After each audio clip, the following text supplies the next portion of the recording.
Hi everyone, it's Ashley. So today I'm going to be talking about my journey getting diagnosed with bipolar II disorder, and what that kind of looked like, because I feel like getting a new diagnosis can be very overwhelming and it can be a very isolating experience. So I want to kind of put what it looked like for me out there. And for some people, getting a new diagnosis is totally fine and they handle it graciously and it's completely okay with them, but for a lot of people it can really be a struggle, so I wanted to talk about that. So I got diagnosed with bipolar II disorder, like I said, about I want to say 6 months ago. It was last June, I believe. So 7 months ago, yeah. And it was definitely shocking because I went in to, my doctor's office, my psychiatrist's office, or psychologist. Still don't know the difference. Maybe one day I'll figure it out. Who knows?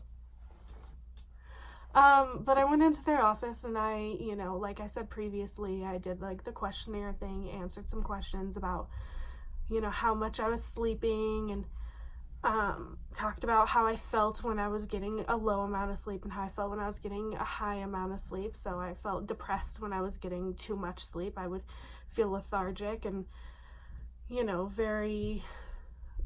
was just like a pity party for myself, and I felt terrible about everything, and I felt guilty about laying in bed so much, but I also felt like I couldn't get out of bed, and it was rough. It was depressed. It was depressing. And when I got a little amount of sleep, I felt productive. I felt like I could do anything. I felt like the world was my oyster, but I also felt a lot more anxious, like things were moving fast and everything was fast and I was going to go places, but it was also a little too fast. Now I'm going too fast and now everything's a little overwhelming. And I also was more prone to anger, and irritability, but like, it felt like good most of the time, and I felt like that was where I wanted to be at. I was like, I need to get rid of this depression part and I need to get rid of the anxiety that I experienced, but then the rest will be fine. And then he kind of dropped a bomb on me and he was like, yeah, I think you have bipolar II disorder. That's what it sounds like. It's most commonly misdiagnosed as depression in women and ADHD in men, which made me doubt my diagnosis for ADHD, which I now have thought about it, gone through steps, did just a little research, and I'm like, no, I have ADHD. But it was hard to get that diagnosis, and at first I was like, no, I don't have that. That's not me. And I ended up doing what I always do, which is I just started researching it. I started Googling it. I looked at pamphlets. My parents bought a book on it because my parents were trying to be supportive, so I read that book. It's called Welcome to the Jungle.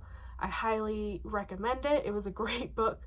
And then I bought some medical-y books about it, which bored me to death and gave me little to no information, because ultimately what I wanted information about bipolar disorder. I wanted to know what it looked like. I wanted to know what the symptoms were. I wanted to check off the boxes and be like, oh, shifting sleep, check. Prone to anger, check. Substance abuse issues, not check. But I wanted to get that information, but I also wanted somebody to tell me this is how it feels when you get diagnosed, and it's okay, and this is an okay way to feel, because part of it too is that I've always been a big advocate for mental health, and I've always been a big advocate, especially for people who have been diagnosed with some more serious diagnoses like schizophrenia, borderline personality disorder, bipolar disorder, things that aren't anxiety and depression, which are pretty common and have their own issues and have their own struggles. And I'm not trying to diminish that, but there's a lot more stigma of like, oh, this person has schizophrenia, so they're automatically dangerous, and like, we can't let them into our apartment building, and like, we can't like let them into these public spaces, and there's a lot of stigma against that. And like with PTSD, like that's why a lot of veterans become homeless, because people won't rent to people with PTSD or won't hire them, and because they're like, oh, if you hear a noise you're gonna start fighting everyone, and it's like, that's not true. That's not how that works. So I've always been a big advocate for that, to be like, okay, we need to actually learn about what these mental illnesses look like and be aware of what is happening with them and take them seriously, but also be cognizant of what it actually means, because it doesn't automatically mean violence. It doesn't automatically mean you're going to be toxic. It doesn't automatically mean that you're going to manipulate people or whatever stigmas anybody has against mental illnesses. And so I was always a big advocate of that. And then I got my diagnosis for bipolar disorder, and that went out the window. I just immediately absorbed all the stigma and was like, I guess I'm crazy. I guess I'm toxic. I guess nobody will ever love me. I guess this is terrible. And I just absorbed all of it, even though in the back of my mind I was like, this is ridiculous. You know this is ridiculous. You've talked about how ridiculous this is. But like, it just hit me all at once, and I was like, everybody's going to judge me, like I won't be able to talk about this, because I've always been very open about having depression and anxiety, and I'm like, I can't be open about this. Everyone will judge me. I will lose friends. I will lose people in my life that I care about, which was just the mental illness talking. Because then when I opened up about it and I started telling the people in my life about it, they were just nothing but supportive. There were some misconceptions. One of my friends was like, oh yeah, so you just switch emotions like that, like every day, like you just go through a bunch of different emotions. I'm like, no, that's not true. Like it comes in waves. Like it's like 2-week periods, or like a week period. I think for bipolar II, a hypomanic episode needs to at least last 4 days in order for it to be considered a manic episode. So it's not just like immediately switching through emotions. It's just going through emotions a little more intensely in longer periods of time. But obviously everybody in my life was just nothing but supportive, and I'm very, very lucky for that, because that is not everybody's experience. But I was surprised by how many people didn't seem like they cared, because they cared about me, but they didn't care in a way that I thought that they would. I thought that they would judge me and see me as a different person, but they didn't. And I'm really grateful for that. I did have a few people treat me a little differently and kind of back off and be like, oh, but it wasn't that bad, and it was something that I could manage, and it made me realize like, oh, okay, you're not really a person that should be in my life this much. But yeah, and then the other thing that I struggled with was it felt isolating, because I feel like with depression and anxiety, they're terrible. A lot of people don't understand them. There's stigma against them, but at the same time, a lot of people can connect with it a little easier because you felt sad before in your life. You know kind of what depression feels like if you've had a family member pass away, or if you've gone through a rough time in your life. Like, people have had depressive episodes before without having depression. So a lot of people can relate. They're like, I know what it feels like to be so sad that you stop feeling, or so sad that you can't get out of bed. And same with anxiety. There's people go through stressful situations, having to call a doctor, having to and get their results, having to deal with buying a new car, buying a new house. Like, these can be anxiety inducing situations. So when you're like, I have anxiety, it's like, oh, well, I know what it feels like to be anxious.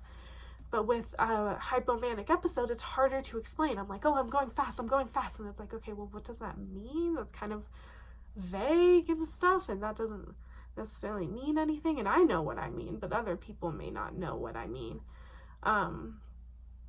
So it's kind of hard to connect with people in that way through, I lost a common language, because I used to be able to be like, you know how it feels to feel anxious, that's how I feel sometimes. You know how it feels to be depressed, that's how I feel sometimes. Only it's more intense and it's longer. But now I'm like, when you're manic, when you're delusional, when you get anxiety over random things, when you convince yourself you're going to learn Spanish in a week, or when you convince yourself you need to redecorate your entire room in the next 2 days, like, or you convince yourself you need to get a new tattoo right now, and it doesn't matter what it is, you just need to get a new tattoo. So you end up getting raindrops on your ankle that you would never planned in your life. I still love them, but it's still, I know it came from a manic episode, so it's still a little shaky. But it it's more isolating because you lose this common ground.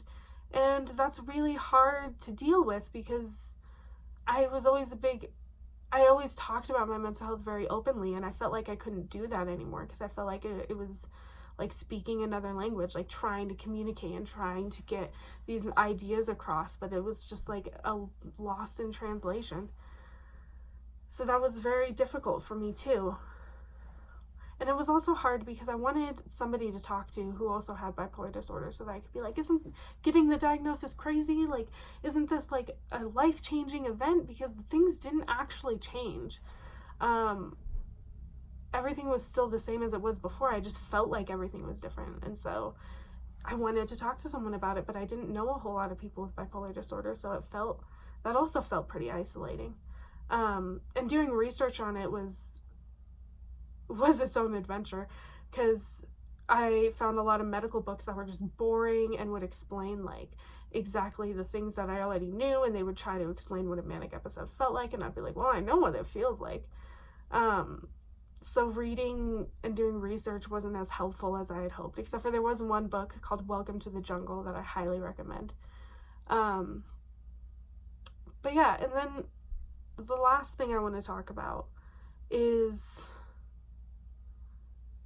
how, I'm sorry, I'm trying to get my thoughts together here,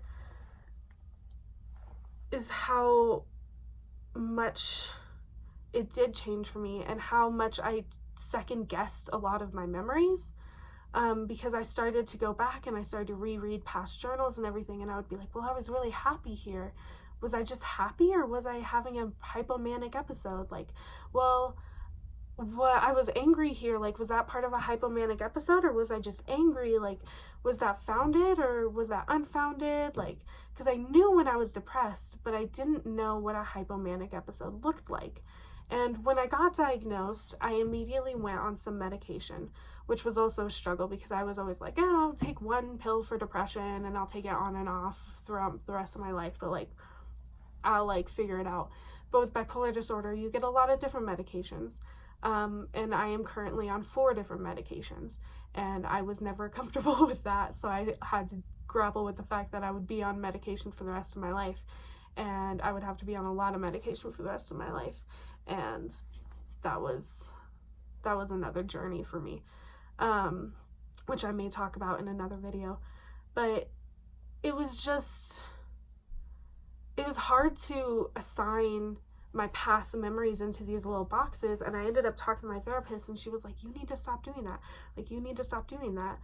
But I wanted to know exactly what a manic episode looked like for me. I wanted to know exactly what I had to deal with so that when I could deal with it, I could start like breaking it down and being like, okay, I'm having a manic episode. I'm aware of this now. Like, this is what it's going to feel like. It's going to go through these emotions. And I couldn't do that because I didn't know what a manic episode for me looked like, or a hypomanic episode. It's not full manic. But it was very hard, and I almost wanted to go off my meds, and I almost wanted to take time to be unmedicated and without therapy and without counseling so that like I could figure out what my emotions and what my mental health looked like, just plain old out there. But I also didn't want to have to go through what I had been going through anymore because it was painful and it was hard. So I don't know, and I have finally moved away from that. I had some hypomanic episodes before I got all my medications because I started off with an antidepressant and an ADHD pill, and then I had a manic episode and I realized what that looked like, and I then got onto a mood stabilizer, and that's really helped a lot. But it was still hard for me to grapple with having hypomanic episodes and looking at what they look like, and I'm still not entirely sure what it looks like, but I know that on my journey I will figure out what I need and what warning signs I'll have and what my future will look like. And I think that it's just always going to be a journey for me, and it may always be a struggle, and who knows, maybe I'll adjust my meds going forward. Maybe one will stop working for me, and maybe I'll go off my meds for a certain portion of time, depending on, after talking to my doctor and everything. and figure out what's happening. I don't know what my future looks like, but I feel more confident than I was. So if you just got a new diagnosis, know that you're not alone. There are people out there who can help you, and there are people out there who are going through what you are going through, but it does get a little better. It does all kind of click into place. And if you got a new diagnosis and you're unsure if it actually fits you, that's completely normal. That's completely fine. I also was unsure about bipolar disorder, so I started really looking at myself and really looking at my experiences, and then I was like, oh no, this actually fits really well. So if you feel like your diagnosis doesn't fit, maybe give it time. Maybe don't assign every moment to what it could be. And maybe if you still feel like it doesn't work for you, talk to your doctors about it. You know, they don't know everything. Like, they don't know exactly what you're feeling. So you could be like, this doesn't work for me. Like, I feel like it's something else. Like, we need to figure out as a team what is happening, because the most important thing is to get help and to get to a better place where you can be able to be happier and be able to function easier, and you don't have to deal with what you're dealing with. That was one thing too that really, when I got on my medication, it really surprised me, is because I didn't think that I could actually be happy. I didn't think that I actually could be at a better place. I always just kind of assumed I would be in this dark hole for the rest of my life. But I'm doing so much better now, and so many things have just been so much easier. And I just am in such awe of how things can change when you get help. So I strongly suggest getting help and making sure that it's the help that you need and that you deserve. Don't settle for a therapist that feels like they're mean to you. Don't settle for medication that makes you sick. Like, make sure you're constantly being an advocate for yourself and being an advocate for your own needs. So yeah, this video went on longer than I meant it to, but c'est la vie. Guess you got a lot of information. Too much information about my life.